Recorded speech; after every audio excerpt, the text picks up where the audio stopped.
ಈ ಯುದ್ಧವನ್ನು ಹೂಡಿದೆ. ನಾಚಿಕೆ ಇಲ್ಲ ಸರ್ಕಾರಕ್ಕೆ. ಒಂದು ಸಾರ್ವಭೌಮ ರಾಷ್ಟ್ರದ ಮೇಲೆ ಯುದ್ಧ ಹೂಡಿ ಅಷ್ಟೇ ಅಲ್ಲ, ಆ ದೇಶದ ಅಧ್ಯಕ್ಷರನ್ನ ಆತನ ಪತ್ನಿಯನ್ನ ಅರ್ಧರಾತ್ರಿ ಎಳ್ಕೊಂಡೋಗಿ ಹೆಲಿಕಾಪ್ಟರ್ ಅಲ್ಲಿ ಕೂಡಿಸಿ ತನ್ನ ದೇಶಕ್ಕೆ ಕರ್ಕೊಂಡೋಗಿದ್ದು ಇದು ಒಂದು ದೊಡ್ಡ ಆಕ್ರಮಣಕಾರ ಗುಣ ಅಂತ ಅನಿಸುತ್ತೆ. ತನ್ನ ದರ್ಪವನ್ನು ತೋರಿಸ್ತಾ ಇದೆ.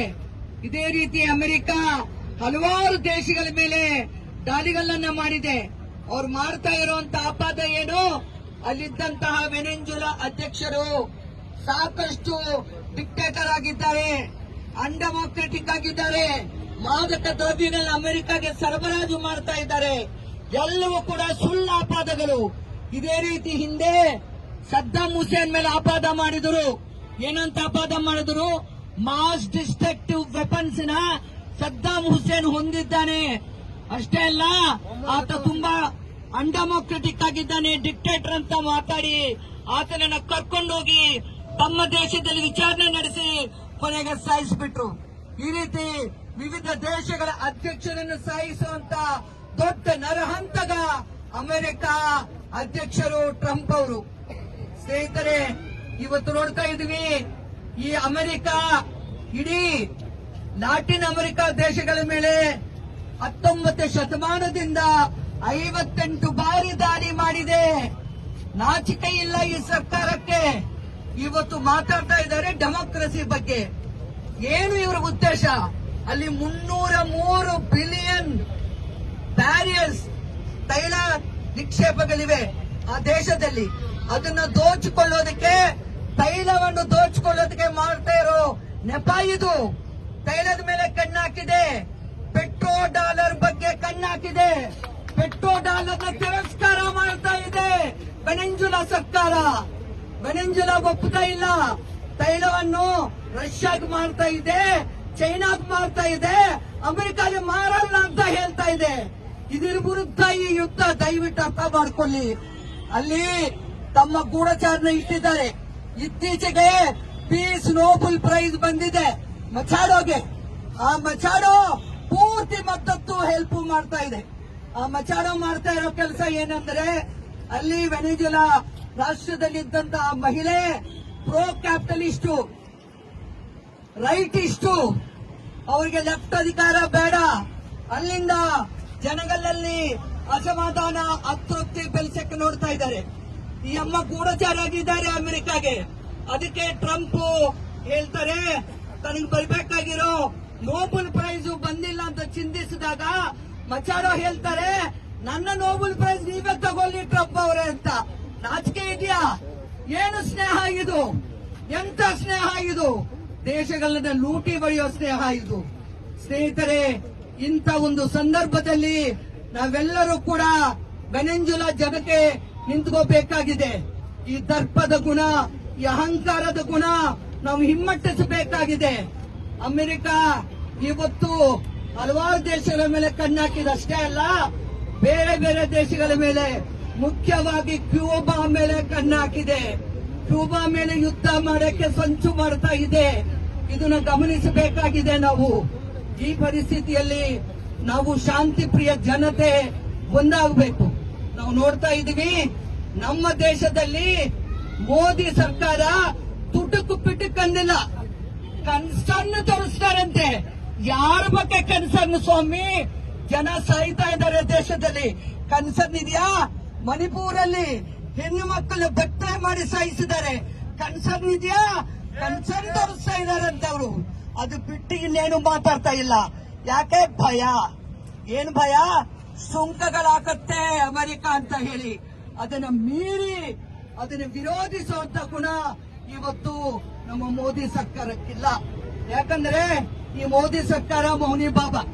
ಇದಕ್ಕೂ ಮೊದಲು ಎಲ್ಲರನ್ನು ಮೌನಿ ಬಾಬಾ ಅಂತ ಹೇಳ್ತಾ ಇತ್ತು. ಮನಮೋಹನ್ ಸಿಂಗ್ ಮೌನಿ ಬಾಬಾ ಅಂತ ಇತ್ತು. ಆದರೆ ಇವತ್ತು ನೋಡ್ತಾ ಇದ್ವಿ, ಮೋದಿ ಸರ್ಕಾರ ಯಾವುದೇ ಅನ್ಯಾಯದ ವಿರುದ್ಧ ಮಾತು ಎತ್ತಲ್ಲ. ಈ ಪರಿಸ್ಥಿತಿಯಲ್ಲಿ ಸ್ನೇಹಿತರೆ, ನಾವು ಒಂದಾಗಿದ್ದು ತುಂಬಾ ಸಂತೋಷದ ವಿಷಯ. ಟ್ರಂಪ್ಗೆ ಬುದ್ಧಿ ಇಲ್ಲ ಅಂದ್ರೆ ಆ ಬುದ್ಧಿನ ನಾವು ಹೇಳೋಣ. ಯಾವ ರೀತಿ ಗೊತ್ತಾ? ಹೋರಾಟದ ಮೂಲಕ ನಾವೆಲ್ಲ ಒಂದಾಗಿ ಇವತ್ತು US ಇಂಪೀರಿಯಲಿಸಂನ ನಾವು ಹಿಮ್ಮೆಟ್ಟಿಸಬೇಕಾಗಿದೆ, ಸೋಲಿಸಬೇಕಾಗಿದೆ.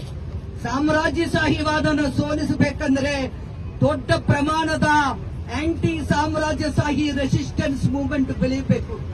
ಅಂತ ಒಂದು ಪೀಸ್ ಮೂವ್ಮೆಂಟ್ ನ ಕಟ್ಟಕ್ಕೆ ಇವತ್ತು ನಾವೆಲ್ಲ ಒಂದಾಗಬೇಕಾಗಿದೆ ಅಂತ ಹೇಳಕ್ಕೆ ನಾನು ಇಷ್ಟಪಡ್ತಾ ಇದ್ದೀನಿ. ಮಚಾಡುವಂತ ಹಲವಾರು ಮಂದಿ ಇರ್ತಾರೆ, ಸಹಾಯ ಮಾಡೋರು, ಅವ್ರ ಪರ ನಿಂತುಕೊಳ್ಳೋರು. ಇವ್ರು ಹೇಳೋದಲ್ಲ ನಿಜ ಅಲ್ಲ, ಇವರೆಲ್ಲ ಕೂಡ ಸುಳ್ಳು ಆರೋಪಗಳು ಮಾಡ್ತಾ ಇದ್ದಾರೆ. ಅವ್ರು ಹೇಳ್ತಾ ಇರೋದು ಮಧುರೋ ಅವರು ತುಂಬಾ ಅನ್ಡೆಮೋಕ್ರೆಟಿಕ್ ಅಂತ ಹೇಳ್ತಾ ಇದ್ದಾರೆ, ಡಿಕ್ಟೇಟರ್ ಅಂತ ಹೇಳ್ತಾ ಇದ್ದಾರೆ. ಯಾರು ನೋಡಿದ್ದಾರೆ ಸ್ವಾಮಿ? ಇವತ್ತು ನೀವು ಗೂಗಲ್ ನೋಡಿದ್ರೆ ಇದೇ ನ್ಯೂಸ್ ಬರುತ್ತೆ. ಇದು ನಿಜಾನಾ? ಸ್ಟಾಲಿನ್ ಬಗ್ಗೆ ಹೀಗೆ ಹೇಳಿದರು. ಸ್ಟಾಲಿನ್ 2ನೇ ಯುದ್ಧ ಬಂದಾಗ ಶಾಂತಿ ನೆಲೆಗೊಳಿಸಿದರು. ಅಲ್ಲಿದ್ದಂತಹ ಫ್ಯಾಸಿಸ್ಟ್ ಸೈನ್ಯನ ಹಿಟ್ಲರ್ನ ಸೋಲಿಸಿದರು. ಸ್ಟಾಲಿನ್ ಅವರ ನೇತೃತ್ವದಲ್ಲಿ ರಷ್ಯಾ ಆವತ್ತು ಇಡೀ ಪ್ರಪಂಚದಲ್ಲಿ ಶಾಂತಿ ಸ್ಥಾಪನೆ ಮಾಡಿತು. ಇಲ್ಲೊಂದು ವಿಷಯ ನೆನಪಿಟ್ಟುಕೊಳ್ಳಿ, ಇದೇ ಸೋಷಲಿಸ್ಟ್ ಬಲವಾಗಿದ್ದಾರೆ, ಇದೇ ಸ್ಟಾಲಿನ್ ಅವರು ಬಲವಾಗಿದ್ದಾರೆ. ಇಂಥ ಅನ್ಯಾಯ ನಡೀತಾ ಇತ್ತ, ಅಮೆರಿಕಾಗೆ ಇಷ್ಟು ಪವರ್ ಬರ್ತಾ ಇತ್ತ, ಖಂಡಿತ ಅದನ್ನ ಹಿಮ್ಮೆಟ್ಟಿಸ್ತಾ ಇದ್ರು. ಇವತ್ತು ಸೋಷಲಿಸ್ಟ್ ಬಲ ಸ್ಟ್ರಾಂಗ್ ಆಗಿಲ್ಲ.